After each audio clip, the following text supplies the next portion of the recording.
Hello दोस्तों, मैं हूं दिनेश केवोरा। आप सबका स्वागत है इस कार्यक्रम के ऊपर। जैसा कि आप जानते हैं कि इस चैनल के ऊपर टॉक शोज के अंदर हम विद्वानों को आमंत्रित करते हैं जो कि अलग अलग डोमेन से आते हैं।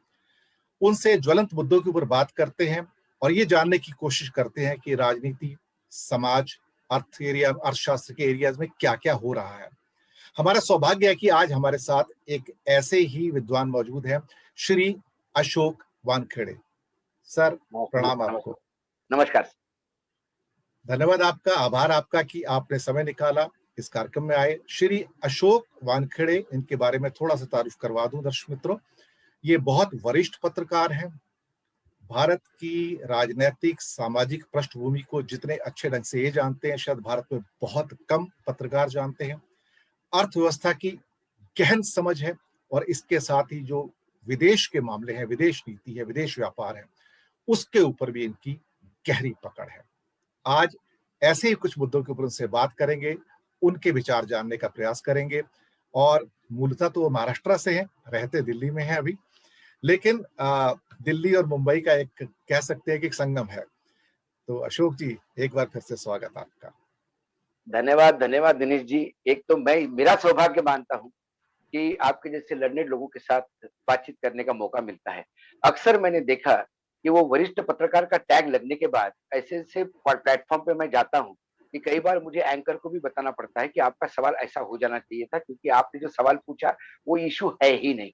लेकिन आप रिटायरमेंट के बाद भी जो जज्बा आप में है कि कुछ चीजें समाज में देने का, उसको मैं सैल्यूट करता हूँ। और ये मेरे लिए एक आप रोल मॉडल हो। मैं आपको पहले भी सुनते आ रहा हूँ, बात ऐसी नहीं है, लेकिन मुझे वो थोड़ी सी हिचक थी कि मैं खुद हो के कैसा कहूँ आपको कि क्या मैं आपके प्रोग्राम पे आ सकता हूँ। तो इसलिए ये इतना डिले हुआ। लेकिन आपके जैसे लोगों से बात करना ये मेरा भी सौभाग्य है, क्योंकि मैं तो अभी काम कर रहा हूँ। पत्रकारिता मेरा पेशा है। लोगों के सामने सही आकलन करना, उनके सामने जो चीजें हैं समाज में, उसका सही आईने के रूप में खड़ा होके उनको दर्शाना कि ये चीजें हो रही है, ये मेरा काम है। लेकिन आप एक अधिकारी रह चुके हैं, सीनियर वरिष्ठ अधिकारी रहे महाराष्ट्र गवर्नमेंट, और इसके बाद रिटायरमेंट के बाद तो मैंने देखा, मेरे कई मैं जानता हूँ अधिकारियों को कि जो अपने, मुझे माफ करिएगा कि इसमें, क्योंकि मैं आप अकेले हो सकते हैं ईमानदार, लेकिन बाकी अधिकारी जो पूरा जिंदगी भर बटोरा हुआ है काला पैसा, उसको ठिकाने लगाने में और फिर कहीं विदेश जाने में लगे रहते हैं।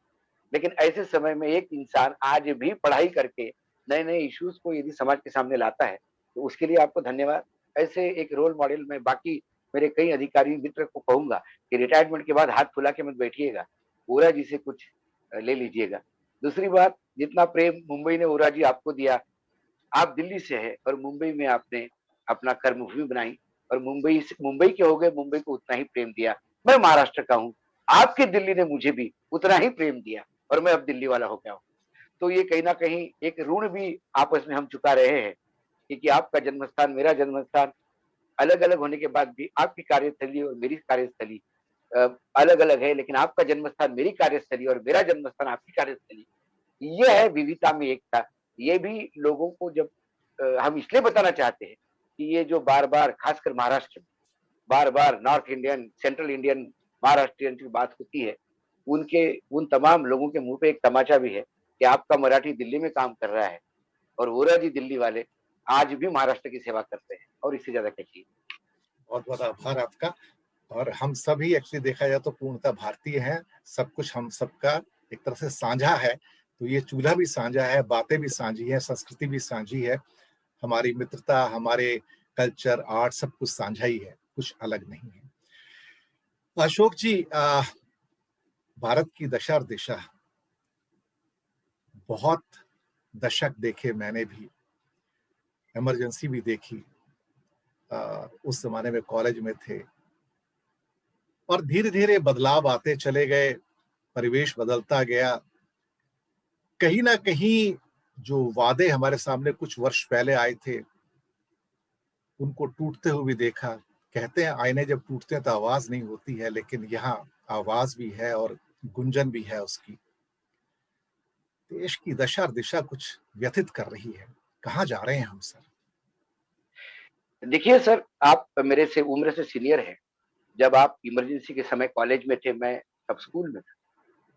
प्रश्न ये है कि देश आजाद होने से आज तक जितनी सरकारें आई, जितनी सरकारें गई, जिन लोगों ने 2014 तक राज किया, उनमें और 2014 के बाद की स्थिति में एक जो महत्वपूर्ण बदलाव मुझे दिखाई देता है कि जो काम करेगा वो गलती करेगा, ये मैं मानता हूं। जो काम ही नहीं करेगा वो गलती नहीं करेगा, लेकिन अपने गलती को स्वीकार कर, उसको रेक्टिफिकेशन करके, उसको सुधार करके फिर जनता के सामने जाने का मादमा 2014 तक सभी सरकारों को था। मैं इसमें कांग्रेस, अटल जी की सरकार, एनडीए की सरकार, मैं वो जनता दल, जनता पार्टी की सरकार, जो अल्प आयु, जो 13 महीने के लिए रह गए, ऐसे प्रधानमंत्री भी कि जिन्होंने कभी वोट ऑफ कॉन्फिडेंस फेस भी नहीं किया, मैं उन प्रधानमंत्रियों की भी बात करता हूं। हमारे धर्म में, हमारे दर्शन में, हमारे संस्कृति में गलती स्वीकार करने को बुरा नहीं माना जाता। जी यही कारण है कि यदि रामायण और महाभारत को, सर आपका अनम्यूट कीजिए। उसमें भी गलतियां हुई है और गलतियां होने के बाद लगातार उसमें सुधार इसलिए हुआ कि गलतियों का लोगों ने प्रायश्चित किया। जी यह तो मानने को तैयार नहीं है।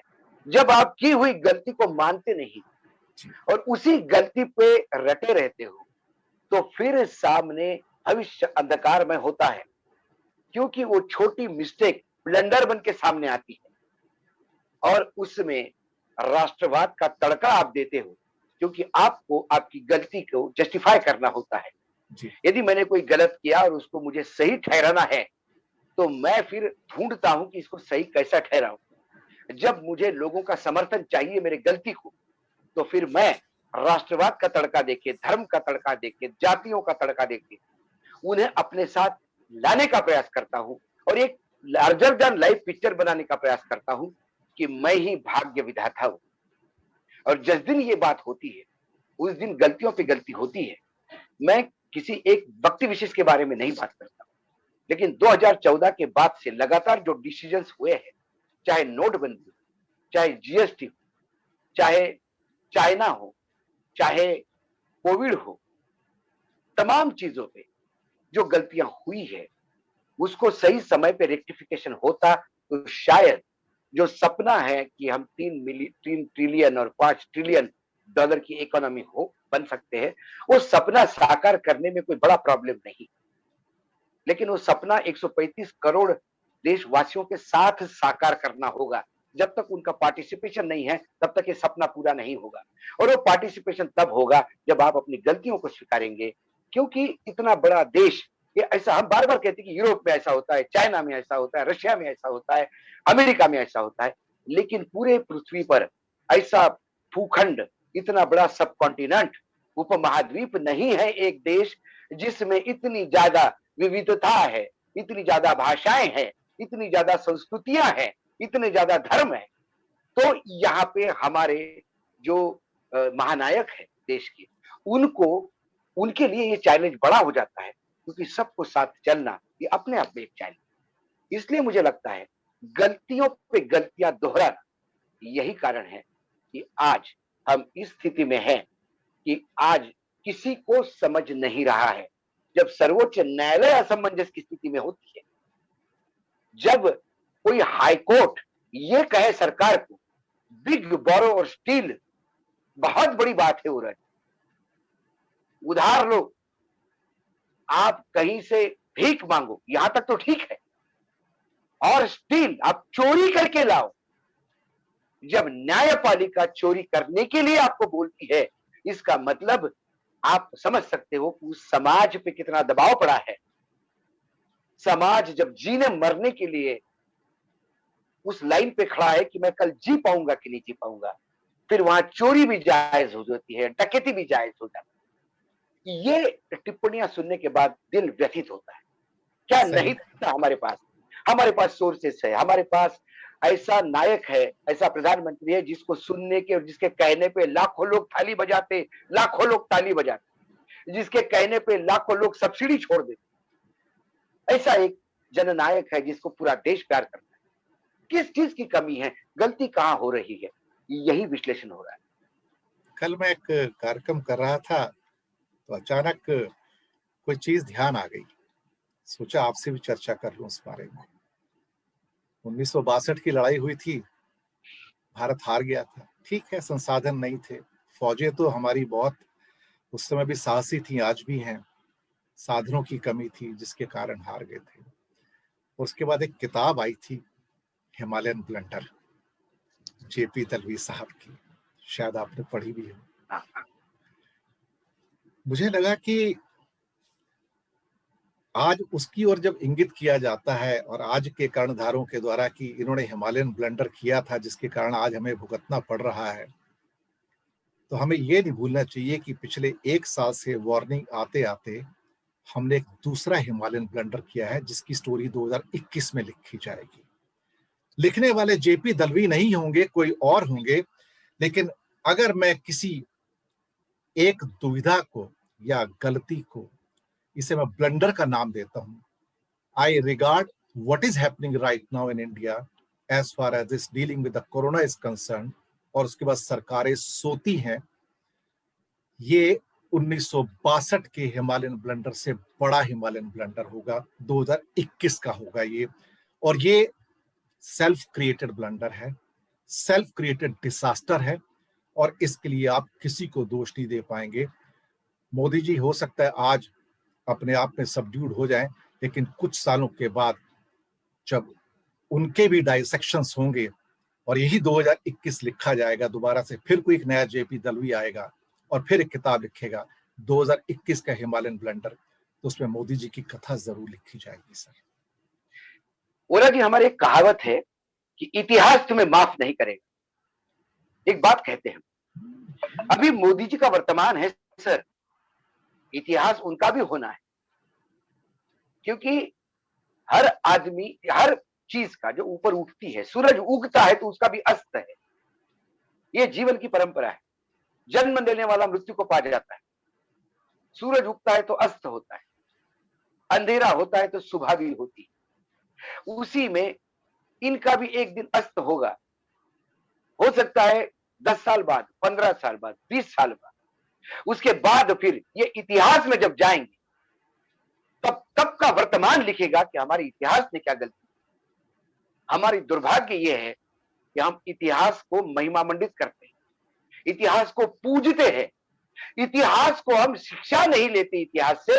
ये इस देश का दुर्भाग्य। इतिहास से सीखना चाहिए। यदि इतिहास हमको सिखाता नहीं तो फिर वो डॉक्यूमेंटेशन ही छोड़ दीजिएगा। वो ब्लंडर क्यों हुआ, कैसा विश्वास रखा गया, दलवी की सारी किताब बताती है कि कैसा वो ब्लंडर था। उसके बाद जिन जिन लोगों ने वो पढ़ी या जिसके बारे में सुना, वो कम से कम अपने जीवन में ये प्रयास करते हैं कि ऐसे ब्लंडर ना हो। क्या कोविड की पहली जब लहर आई तो हमसे ब्लंडर्स पे ब्लंडर्स नहीं हुए? हमने कहा कि सबसे पहले हमको मिल गया जनवरी 31 पे केरल में एक पेशेंट। उसके बाद एयरपोर्ट्स पे तुरंत बोला गया कि आप एयरपोर्ट पे स्कैनिंग करो। बोला साहब, यदि एयरपोर्ट पे स्कैनिंग उसी समय ठीक होती देश के इंटरनेशनल एयरपोर्ट्स पे, तो शायद ये महामारी का रूप भारत में लेता नहीं। और एयरपोर्ट की स्कैनिंग कैसी हुई, ये कोई मैं आरोप नहीं लगा रहा हूं। उस स्कैनिंग के 6 महीने बाद कैबिनेट सेक्रेटरी पत्र लिखते हैं सारे चीफ सेक्रेटरीज को कि जो एयरपोर्ट पे हमने पहला बार स्कैनिंग का बोला था, उसके बाद आज तक जितने लोग आए हैं उनकी लिस्ट निकाल के उनको ट्रेस किया जाए, क्योंकि स्कैनिंग ठीक हुई नहीं। अब आप इमेजिन करिए, बिना स्कैन किए कोरोना पेशेंट निकले और 6 महीने बाद आप उनको ट्रेस कर रहे हो। वो कोई हत्या का मुजरिम नहीं कि आप 12 साल बाद भी पकड़ के लाओ और सजा दिलवाओ। वो उस 6 महीने में 6000 लोगों को कोरोना दे चुका होता है। जो डैमेज करना था उसने कर दिया। इसीलिए फिर लॉकडाउन हुआ, उसके बाद लॉकडाउन के पहले हमने कोई, क्योंकि ये सरकार है साहब, आप एडमिनिस्ट्रेशन में रह चुके हैं, जब आप कोई डिसीजन लेते थे वोरा जी, तब आप सभी तरह से उसका एक सर्वांगीण एक स्टडी करते थे कि इसका इम्पैक्ट क्या क्या हो सकता है, उसको मैं कैसा, इस ऑर्डर के बाद क्या क्या हो सकता है और मुझे उसको कैसा टैकल करना। आप सुबह उठ के साइन तो नहीं करते थे ऑर्डर। यहाँ पे लॉकडाउन हो गया, सारे मुख्यमंत्री महाराष्ट्र के चिल्लाते रहे कि ट्रेनें शुरू करवा दो ताकि ये लोग चले जाएं, ये लोग गए नहीं। जब लोगों ने रास्ते पे शुरू किया जाना, तो सर्वोच्च न्यायालय कहता है कि हम क्या कर सकते हैं, अब लोग चल रहे। तो जब लोग मरने लगे, तब सर्वोच्च न्यायालय ने कहा कि अब हम सुओ मोटो इसका रिट पिटीशन फाइल करवा रहे हैं। क्या इस देश को शहादत की आदत पड़ी है? जब तक लोग मरेंगे नहीं, तब तक हम ये मानेंगे नहीं कि उनकी मांग जायज है। जब तक लोग रोड पे मरेंगे नहीं, तब तक हम ये मानेंगे नहीं कि रोड पे लोग चल रहे हैं। जब तक किसान आत्महत्या नहीं करते, तब तक हम ये नहीं मानते कि किसानों की प्रॉब्लम है। जब तक सेना की शहादत नहीं होती, तब तक हम नहीं मानते कि चाइना अंदर घुस रहा है। जब तक कोई रोड पे बहुत ज्यादा एक्सीडेंट नहीं होते, तब तक हम नहीं मानते कि रोड खराब है। जब तक रेलवे ब्रिज नहीं कोलैप्स होते, लोग मरते हजारों की तादाद में, तब तक हम नहीं मानते कि रेलवे ब्रिज खराब है। ये न मानने की परंपरा और लोगों की सही डिमांड को विपक्ष का नाम देकर उसे टालने की ये जो परंपरा इस देश में शुरू हो गई है, इसने इस देश को डिरेल किया है। हम राम का नाम लेते हैं, जिस राम ने, मतलब जो रामायण में बताया जाता है, हालांकि इसमें बड़ी कंट्रोवर्सी है, कोई कहता है वाल्मीकि ने लिखा, कोई कहता है वाल्मीकि में जोड़ा गया, लेकिन जो वस्तुस्थिति है वो तो कहते हैं कि एक धोबी ने ऑब्जेक्शन लिया था और राम ने सीता का त्याग किया। एक धोबी के ऑब्जेक्शन को सर आंखों पे लेने वाले राम, उस राम का मंदिर बनाने से, जयघोष लगाने से, या राम की मूर्ति स्थापित करने से, या बहुत बड़ा इवेंट करके भूमि पूजन करने से राम समझ में नहीं आता। रामायण हमारे पूर्वजों ने इसलिए लिखी थी कि एक आदर्शवाद का उदाहरण स्थापन समाज में करना है, तो रामायण लिख के जाओ। और सभी समाज के तरफ से उनका एक सोच था कि समाज यदि राम को एक्सेप्ट कर ले, राम को आत्मसात कर ले, तो फिर राम राज्य होगा। हम राम को सिर्फ मूर्तियों में, राम को जन्मभूमि में, राम को मंदिरों में और राम को जयघोष में एक्सेप्ट कर चुके हैं। राम को यथार्थ को कोई समझ ही नहीं पाया। और राम को यदि एक्सेप्ट करते, तो ये छोटी छोटी मांगों को भी सर आंखों पे लेके ये देश को ये छोटे सा फुंसी नासुर बनता ही नहीं। ये हमारे नेताओं की सबसे बड़ी कमी। हमको तो संकीर्णता के दायरे में बंद कर दिया, उसको एक राजनीतिक स्वरूप दे दिया। और ट्रेजेडी ये कि इस सरजमीने हिंद पर, जहां पर सभ्यताएं बसी, लोग आते गए, जुड़ते गए, कारवां बनता गया, देश बसते गए। हिंदुस्तान तो देखा जाए तो एक कॉन्टिनेंट था, हिंदुस्तान देश थोड़ी था। यहाँ पे तो सैकड़ों वांदर राज्य हुआ करते थे। इसे हिंद का साम्राज्य या सरजमीने हिंद कहा जाता था। कभी देश तो ये था ही नहीं, ये एक कॉन्टिनेंट था यूरोप की तरह, जहां बहुत सारे अंदर देश होते हैं। तो ये कॉन्सेप्ट कि भारत एक देश था, भारत देश कभी नहीं था, एक कॉन्टिनेंट था देखा जाए तो। और उसके अंदर 400, 800, 1000 या नंबर के हिसाब से, समय समय के हिसाब से राज्य चलते रहे उसके अंदर। कोई राज्य छोटा, कोई बड़ा, कोई और बड़ा। पहला बड़ा साम्राज्य देखा जाए तो उत्तर भारत में बहुत वर्षों के बाद मुगलिया काल में आया था। उससे पहले भी थे, हर्षवर्धन वगैरह के थे, ऐसी बात नहीं है। लेकिन स्वरूप जो भारत के रूप में आया, फिर ब्रिटिश ने दिया है, उनको बना के पूरा का पूरा जो प्लेटर पे उठा के दिया कि ये इंडिया है, इसके लिए, आपके लिए। उसी सरजमीने हिंद पे रामनवमी का दिन था और जय श्री राम के हम लोग उद्घोष करते थे, उनके याद करते थे कि जय श्री राम कह के मिलते थे लोगों से, सुबह से मिलते तो राम राम कहते थे। पर इस बार वो राम नाम ना सुन के राम नाम सत्य का नारा सुनने को हर गली मोहल्ले में मिल रहा है। सरकार पढ़ ही नहीं पाई, सैरो सर्वेस थे उनके पास, विशेषज्ञ थे, सेक्रेटरीज थे, पूरी फौज थी। और वो जिस समय अपने ढोल नगाड़े बजा रहे थे अपनी जीत के कि हमने मुमकिन कर दिखाया, और जिस मुमकिन कर दिखाने के अंदर Britain, America, France, Japan, France का उपहास भी था कि वो नहीं कर पाए संसाधन होके, हमने कर दिखाया। लेकिन हम इतने मशगूल हो गए अपने इस ढोल ताशे के अंदर कि हम देख नहीं पाए कि मौत हमारे दरवाजे पर नाच रही है और उसकी दूसरी वेव इतनी तेजी से हमारे घर में प्रवेश करने जा रही है, और हम आंखों पर पट्टियां बांध के डांस कर रहे हैं, नृत्य कर रहे हैं। इतने संवेदनहीन, इतने इंसेंसिटिव कैसे हो गए हम लोग? कहाँ आ गए हम लोग सर? ये देखिए सर, आप महाराष्ट्र से हैं, मैं भी मराठी हूँ। एक मराठी में कहावत है, निंदकाचे घर असावे शेजारी। यानी जो आपका क्रिटिक होता है, आपका पड़ोसी यदि आपका क्रिटिक हो, ये कबीर ने आप, यही लिखा था, हाँ, कबीर का भी है, ये निंदक नीरे राखिए। निंदक नहीं किया, तो उसका मतलब है आपका सौभाग्य है कि आपका पड़ोसी आपका क्रिटिक है। ये इस देश का दुर्भाग्य है, खासकर 2014 के बाद, कि आपका क्रिटिक, आपका निंदक पाकिस्तानी है, चाइनीज है, कांग्रेसी है, लेफ्ट है, समाजवादी है। क्योंकि आप इस देश में भारत और भारतीय जनता पार्टी एक है। भारतीय जनता पार्टी का राष्ट्रवाद ही भारत का राष्ट्रवाद है। ये अब एक बहुत बड़ा लेबल चस्पा किया गया। तो फिर क्या होता है? और आपके पास, मुझे माफ करिएगा, मैं मेरे कुछ शब्द चाहे बहुत खरा खरा बोलता हूं, इसलिए कुछ हाथ में रोकता नहीं पूरा जी। प्रॉब्लम है कि एक होता है शिक्षित आदमी, एक होता है अनपढ़ आदमी, एक होता है अशिक्षित आदमी, एक होता है अनपढ़ आदमी। अशिक्षित आदमी वो है जिसके पास कोई डिग्री नहीं होती, 10वीं तक पास होता है, कभी थोड़ा सा मैथमेटिक्स और कैलकुलेशन का नॉलेज होता है, हम बोलता है अशिक्षित है। और एक होता है अनपढ़। अनपढ़ तो बिल्कुल गंवार होता है, दूसरे शिक्षित लोगों से भी कुछ पढ़ नहीं पाए, वो अनपढ़। हमारे यहां मैं मानता हूं ऐसे भी प्रधानमंत्री हुए हैं, या महाराष्ट्र में वसंत दादा पाटिल जैसे चीफ मिनिस्टर भी हुए हैं जिनकी कोई डिग्री नहीं थी। जिस रिलायंस पे आज देश इतराता है, वो रिलायंस के संस्थापक किसी कॉलेज में एमबीए करने नहीं गए। वो अशिक्षित हो सकते हैं लेकिन अनपढ़ नहीं थे। आज हमारा नेतृत्व अनपढ़ है, वो किसी को सुनना नहीं चाहता, प्रश्न उठाने पे नाराज होता है।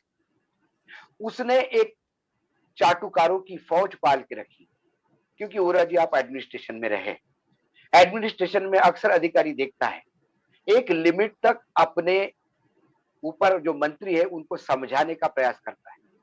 जब मंत्री एडमेंट होता है और आपके दी हुई समझ को देखते हुए वो बार बार नाराज होता है, तो फिर अधिकारी सोचता है कि यार मैं क्या करूं, या तो इसके नीचे चला जाऊंगा तो दूसरा कोई मंत्री, दूसरे मंत्री के पास जाऊंगा तो वहां पे भी यही है।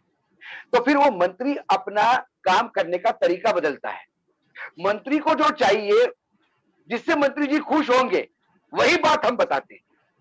उदाहरण के तौर पे गवर्नमेंट के कुछ एजेंसीज ने सरकार को बताया था कि ये कोविड लंबा चलेगा, लेकिन एक गवर्नमेंट का जो टास्क फोर्स था, उन लोगों ने एक नया फॉर्मूला डिवाइड किया कि एक आदमी को कोविड होता है तो 65 आदमी, एक आदमी पे 65 आदमी इन्फेक्ट होके इम्यून हो जाते हैं। तो फरवरी तक, 2021 की फरवरी तक, सॉरी 2000, हाँ 21 की फरवरी तक ये देश हर्ड कम्युनिटी पा जाएगा, हर्ड कम्युनिटी में आ जाएगा, और फिर इम्यूनिटी में आ जाएगा, हर्ड इम्यूनिटी। और उसके बाद यहां कोविड कुछ करेगा ही। दूसरी सरकारी एजेंसी बोल रही थी कि माए बाप, आधा देश भी नहीं होगा, 1/4 देश भी हर्ड इम्यूनिटी में नहीं आएगा, क्योंकि हमारा गणित कहता है कि एक आदमी से 10 आदमी या 15 आदमी ही होते हैं। तो उस हिसाब से ये तो 21 और 22 की शुरुआत तक चल सकता है। इसलिए हमें तुरंत संसाधन की व्यवस्था करनी होगी, हमें बाकी तैयारियां करनी होगी, जहां जहां हम ये कमी है वो करनी होगी। प्रधानमंत्री को लगा मैं तो देश को बोल चुका हूं, 28-30 दिन में लॉकडाउन के बाद सब खत्म होगा, तो उनको वो सूट हुआ फरवरी वाला। उन्होंने सबको कचरे के डब्बे में डाल दिया और फरवरी वाले को महिमा मंडित करते हुए फरवरी में अनाउंस हो गया कि फरवरी के बाद सब ठीक होगा। हमारे जो मंत्री है हर्षवर्धन जी, हेल्थ मिनिस्टर, वो डॉक्टर है। मैं तो उन टीचर्स को ढूंढ रहा हूं जिन्होंने डॉक्टर की डिग्री दी उस आदमी, क्योंकि उसने भी देखा प्रधानमंत्री इससे खुश होते हैं तो वो भी उसी में ट्रम्पेट बजाने लगे कि नहीं यही ऐसा ही ठीक है, ऐसा ही ठीक। आपको ये समझने की किसी भी एक कॉमन आदमी, किसान भी होगा, वो भी समझ पाएगा इस इश्यू को। आपने कहा हम पीपीई किट में निर्भर हो गए, हम मास्क में निर्भर हो गए। अरे पीपीई किट और मास्क बनाने के लिए रॉकेट साइंस नहीं चाहिए। इस देश में इतना गारमेंट बनता है, कपड़े सिलवाने की जगह मास्क सिलवाने चालू किए तो मास्क हो गए, पीपीई किट हो गई। लेकिन ऑक्सीजन का प्लांट लगाने में आपको समय चाहिए, आपको रेमडेसिविर की लाइसेंसेस की कैपेसिटी बढ़ाने में आपको समय चाहिए प्रोडक्शन की, आपको ऑक्सीजन एक जगह से दूसरी जगह ले जाने के लिए जो लॉजिस्टिक चाहिए उसके लिए समय चाहिए। आपने उस पर बात की नहीं। आपको यह मालूम होना चाहिए था कि जब ब्राजील में, यूरोप में, ब्राजील एक भारत की तरह उसका भौगोलिक स्थिति भी, क्लाइमेट भी ऐसा है, खान पान भी है, तो हम ब्राजील से भी अपने आप को जोड़े। जब ब्राजील में सेकंड लहर हाहाकार मचा रही थी, हम बड़े बड़े विज्ञापन लगा रहे थे कि आइए कुंभ में, आइए स्वागत करिए। आप इलेक्शन का 5-5, 8-8 फेज में आपने बंगाल के चुनाव अनाउंस कर दिए। हमारे यहाँ महाराष्ट्र में कहावत है, विनाश काले विपरीत बुद्धि। अच्छा, इनको कोई बोले कि विनाश काल आ रहा है आपका, तो वो उसको बोलते हैं बोलने वालों की तुम्हारी विपरीत बुद्धि है। मैं जानता हूं अच्छे दिन आ रहे हैं। इनके पास तो अशोक जी एक टच मी नॉट सिंड्रोम है कि आप हमारे ऊपर कमेंट मत कीजिए, और प्रधानमंत्री जी को तो आप लेटर भी नहीं लिख सकते, भले आप मनमोहन सिंह क्यों ना हो, तो टच मी नॉट, मेरे ऊपर मत कहिए आपको, क्योंकि मैं तो दूध का धुला हूं ना। मैंने कहा ना कि मैं जब चैनल पे बैठता हूं, सुबह में किसी चैनल पे जाता हूं तो मैं वो कांग्रेसी होता हूं। दोपहर के किसी कांग्रेस वालों को कुछ बोलो तुमने यहां गलती की, तो वो बोलता है नागपुर से आते हो तो संगी हो। शाम को मैं लेफ्टिस्ट हो जाता हूं, बीच में समाजवादी पार्टी और मैं दलित और क्या क्या सब जोड़ के। रात को मैं जब सोता हूं तो मैं मुझे समझ में नहीं आता कि मैं हूं क्या, क्योंकि सच्ची बात बोलना, समाज में सच्ची इशू, जो सच्चाई है वो दिखाना, ये पत्रकारिता का काम है। हम अच्छा काम कर रहे हैं। अरे आपको अच्छा काम करने के लिए ही भेजा है साहब, आपको लाखों करोड़ों रुपए के सूट पहनने के लिए नहीं भेजा। एक प्रधानमंत्री और एक सांसद पे इस देश का करोड़ों खर्चा होता है। फ्री में इलेक्ट्रिसिटी लेते हो, फ्री में घूमते हो, फ्री में ट्रैवल करते हो, हर जगह वीआईपी स्टेटस पाते हो। ये सारा इसलिए आपको मिलता है ताकि आप अच्छा काम करो। तो अच्छा काम करने का भुगतान तो आपने ले लिया, अच्छा काम छोड़िए, काम भी नहीं कर रहे हो, और एक आध काम गलती से अच्छा कर लेते हो जो आपका दायित्व है, उसके लिए महिमा मंडित करने के लिए आपके पोस्टर्स लगते हैं। हम धन्यवाद देते हैं। सर अनम्यूट कीजिए। हम धन्यवाद देते हैं प्रधानमंत्री को कि उन्होंने हमारे मेट्रो फेज 4 अनाउंस कर दिया। कर्नाटक का फुल पेज का विज्ञापन छपा है। कर्नाटक ने उस विज्ञापन पे 50 करोड़ रुपए खर्चा किए होंगे। उस 50 करोड़ में 2 डिस्ट्रिक्ट हॉस्पिटल तो बन सकते थे, और प्रधानमंत्री ने कर्नाटक में रेल दी तो कोई अपने पॉकेट से दी क्या? घर से अपना एफडी तोड़ के दी क्या? और प्रधानमंत्री नहीं देंगे तो कौन करेगा? प्रश्न सारा सब वही है सर। इन्होंने कई बार एक फौज पाल के रखी है आपने भटे तो।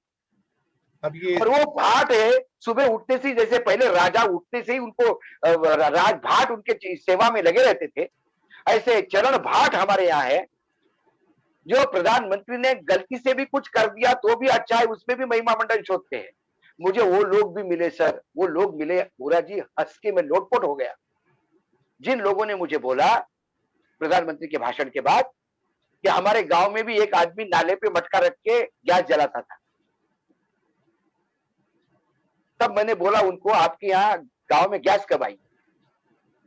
वो तो अब आई होगी, बचपन में तो नहीं आई होगी। मतलब बगैर गैस के, गैस का चूल्हा कैसे आपके गांव में आ गया? और रबड़ की नली कहां से आ गई जो मटके में छेद करके उल्टा लगा के रखती? क्योंकि वो घोर समर्थक थे। उनको लगा प्रधानमंत्री ने गलत बात बोली, लेकिन उसको जस्टिफाई तो करना पड़ेगा। एक बहुत छोटी कहानी है। एक राजा था और उसने कहा कि मुझे ऐसे वस्त्र चाहिए कि जो वस्त्र पहनने के बाद इतना मुझे लाइट लगे, ऐसा मलमल लेके आइए कि जो फील भी नहीं हो। लोगों ने सारे विश्व से मलमल ला के एक एक बड़े बड़े कारागिर ने चीज पेश की, तो राजा ने फिर भी कहा कि फिर भी ये फील तो होता है कि शरीर पे कुछ है। तो एक इंटेलिजेंट आदमी था, उसको समझ में आया राजा को क्या चाहिए। वो अंदर कमरे में गया, बोला सर ये उतार दीजिए सर, मैं पहनाता हूं आपको। उसने पहनाने की एक्टिंग की। राजा बोले क्या है? बोले ये मलमल है सर, खास। फील हो रहा क्या? बोले नहीं। राजा को नग्न अवस्था में लाके गांव में एक मंदिर में पूजा थी, उसमें राजा हाथी पे चल रहे थे नग्न अवस्था में, और पूरी प्रजा तालियां फूट रही थी कि ऐसा ड्रेस पहन के आए राजा साहब जो विश्व में किसी के पास नहीं होगा।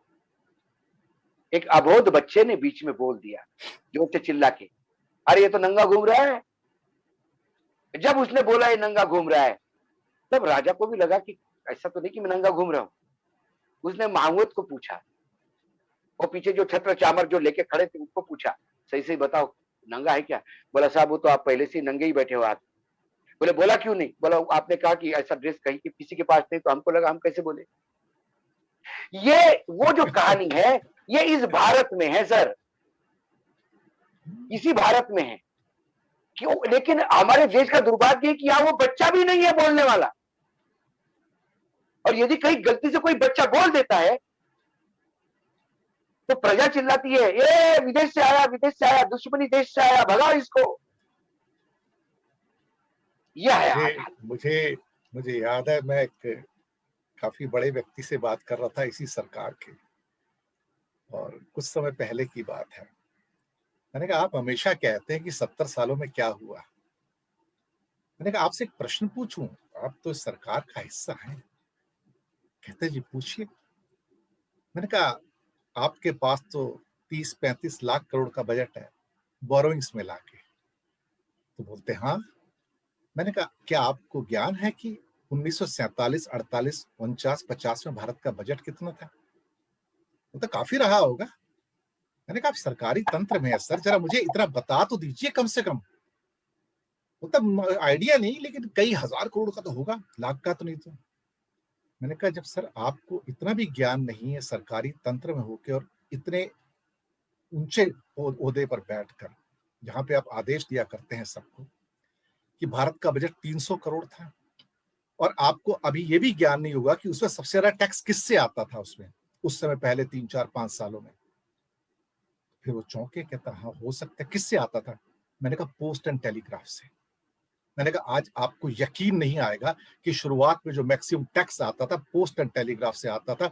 इसलिए हर बजट के अंदर आपने पहले देखा होगा उसमें पोस्ट कार्ड के रेट, इनलैंड लेटर के रेट्स और बाकी टेलीग्राफ के रेट्स, टेलीफोन के रेट्स, ये सारे के सारे बजट का हिस्सा हुआ करते थे। बोलते अच्छा।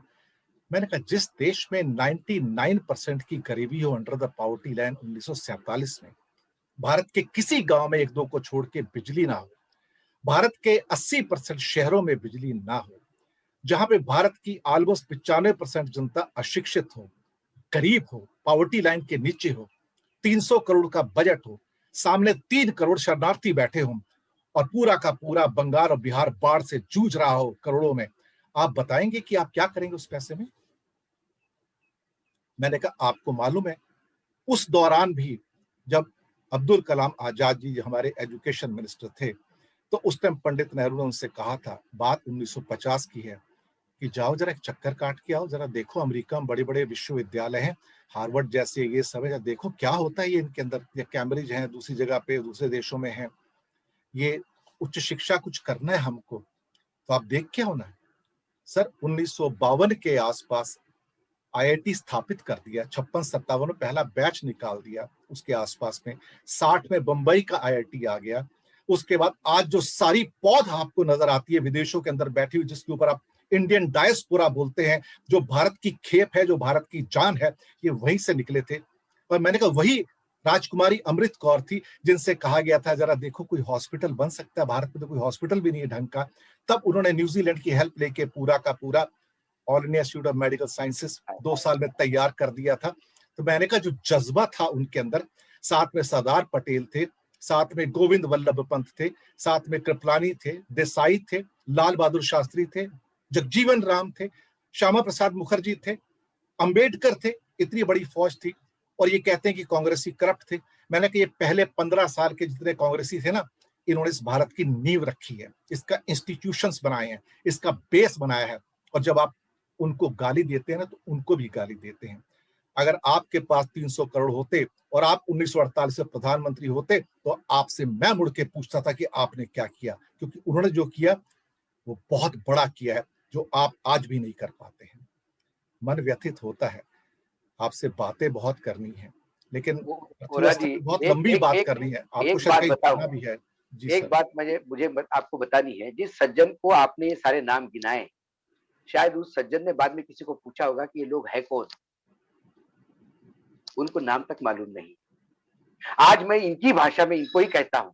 जब ये कहते हैं कि इतने साल कांग्रेस ने किया क्या, मैंने इतने साल कांग्रेस ने ये किया कि एक चाय वाला प्रधानमंत्री बन सकता है इस देश में, इस स्थिति में देश को लाया। इतने साल कांग्रेस ने क्या किया, जब एक प्रधानमंत्री जिसको कोई समझ नहीं हो और देश अपने विम्स पे चलाता हो, और जब देश की इकोनॉमी पूरी तरह से गर्त में उतर गई हो, तो बचने के लिए जो चीजें बेच रहा है, वो बेचने के लिए जो चीजें हैं वही पुरानी सरकारों ने बनाई। यदि वो बेच नहीं बनाते तो आज आप बेचते क्या? ये है सवाल। मैं अर्थव्यवस्था के ऊपर पूरा एपिसोड आपके साथ करूंगा अलग से, बिल्कुल क्योंकि यहाँ पे उसको बैठेंगे। सम्मिलित नहीं किया जा सकता है। हाँ, लेकिन मन व्यथित था, आपसे बात कही मैंने अपनी, और आपका आना हमारे लिए सौभाग्य की बात है। जाने से पहले आपकी कोई आखिरी टिप्पणी चाहूंगा, क्योंकि आपके साथ अभी शुरुआत हुई है यात्रा की, मुझे अभी बहुत आगे जाना है आपके साथ में, बहुत एपिसोड्स करूंगा आपके साथ वोरा में, जी, जानकारी लूंगा। आज क्योंकि हम कोविड पे भी बात करने थे, और कल आज जो मैंने सुबह खबर, कल कल से मेरे पास जो खबर आई है, जो विरार में जो बच्चे मर गए, कोविड के पेशेंट मर गए। मैंने जो शुरुआत में कहा था कि हमारे यहाँ हम चीजों को भूल जाते हैं, इसमें मैं मीडिया का सबसे बड़ा दायित्व मानता हूँ। हम फॉलो अप नहीं करते। जब भंडारा में आज से कुछ महीने पहले शॉर्ट सर्किट से आग लगी, 10-12 बच्चे मर गए। उसके बाद नासिक का ऑक्सीजन हो गया, लीक हो गया। उसके बाद फिर एक जगह और महाराष्ट्र में आग लगी जहां 3 पेशेंट मर गए। ड्रीम्स मॉल उसके में हुआ, भांडुप में हुआ है। हाँ, भांडुप में हुआ है ना। फिर अब ये वसई में, विरार में, नागपुर में भी 3 पेशेंट मर गए एक आग लग। सवाल ये है कि जब पहली बार आग लगी भंडारा में, मतलब इस सरकार के दौरान, तब ये पता पड़ गया था कि वहां पे फायर ब्रिगेड का ना इंस्पेक्शन हुआ, कभी ना क्या हुआ। तब मीडिया ने बहुत लताड़ा, 4 दिन के बाद चीजें शांत हो। तब सरकार ने कहा फायर ऑडिट होता है। कई मीठा नदी में बहुत सारा पानी बह गया तब से। क्या इस डिपार्टमेंट में कुछ किया? क्या जो मंत्री के अंडर ये डिपार्टमेंट है उसको इस्तीफा नहीं देना चाहिए? और सबसे बड़ी बात, इस डिपार्टमेंट का जो मुखिया है उस पर हत्या का मुकदमा चलना चाहिए, क्योंकि जब तक ये लोग पेनलाइज नहीं होंगे, जब तक इनकी जिम्मेदारी तय नहीं होगी, तब तक इनके कान पे जू नहीं रहेंगी। क्योंकि हमारे देश में एक समझ हो गई है कि जब कोई बहुत ज्यादा कांड हो जाता है तो जो छोटे प्यादे होते हैं उसको शहीद किया जाता है, लेकिन छोटा प्यादा उससे काम करवाने का काम जिस वजीर से होता है, वो वजीर के ऊपर छिटा भी नहीं आता। सवाल उस वजीर को हिलाने का है। यदि उस वजीर को पता पड़ गया कि मुझे जेल जाना पड़ेगा, तो वो अपने प्यादों से भी रोज ठीक काम करवाएगा। आज उन सभी लोगों को श्रद्धांजलि, और आज श्रद्धांजलि महाराष्ट्र गवर्नमेंट के ना करते पना, आज श्रद्धांजलि महाराष्ट्र की बेशरम सरकार, आज श्रद्धांजलि उस ब्यूरोक्रेट को जो ये डिपार्टमेंट हेड कर रहा होगा। और आज श्रद्धांजलि मेरी महाराष्ट्र की जनता की आकांक्षाओं, जो शरद पवार ने बरसात में घूम घूम के जगाई थी, आज शर्म से सर झुकता है, दिल व्यथित होता है। हम कोरोना से लड़ने की बात तो बाद में करें सर, हम हमारा इंफ्रास्ट्रक्चर जो नहीं है वो तो बना नहीं पाते, जो है उसका मेंटेनेंस भी ठीक नहीं कर पाते। ये दुर्भाग्य है। बिल्कुल सही कहा आपने। और ये सब चीजें हैं जो आज आम हिंदुस्तानी को व्यथित कर रही हैं। आज आम हिंदुस्तानी उठकर सवाल पूछ रहा है, और ये लोग जो हमारे कर्णधार हैं, चाहे उसमें ब्यूरोक्रेसी हो या नेता हो, अब मुंह छुपाते घूम रहे हैं, क्या कहीं कहीं उनको जवाब न देना पड़ जाए। भारत का संविधान वी द पीपल से स्टार्ट होता है, we the government, we the judiciary से स्टार्ट नहीं होता है, वी द ब्यूरोक्रेसी से स्टार्ट नहीं होता है। और जब तक वी द पीपल हम अपनी महिमा को, अपनी महत्ता को नहीं समझेंगे कि हम ही सब कुछ हैं, तब तक ये चंद लोग इस देश के साथ, इस देश के वासियों के साथ और हमारे साथ ये अन्याय करते रहेंगे।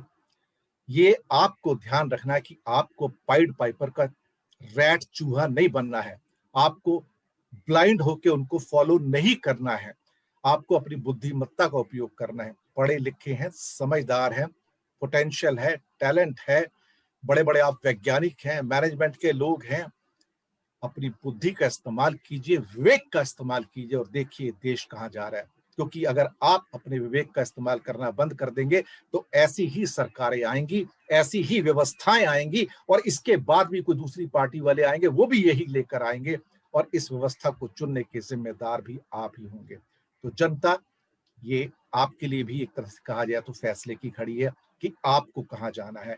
भारत का जन गण मन, ये जो जनतंत्र है ना, इसमें जन अलग है, तंत्र अलग है।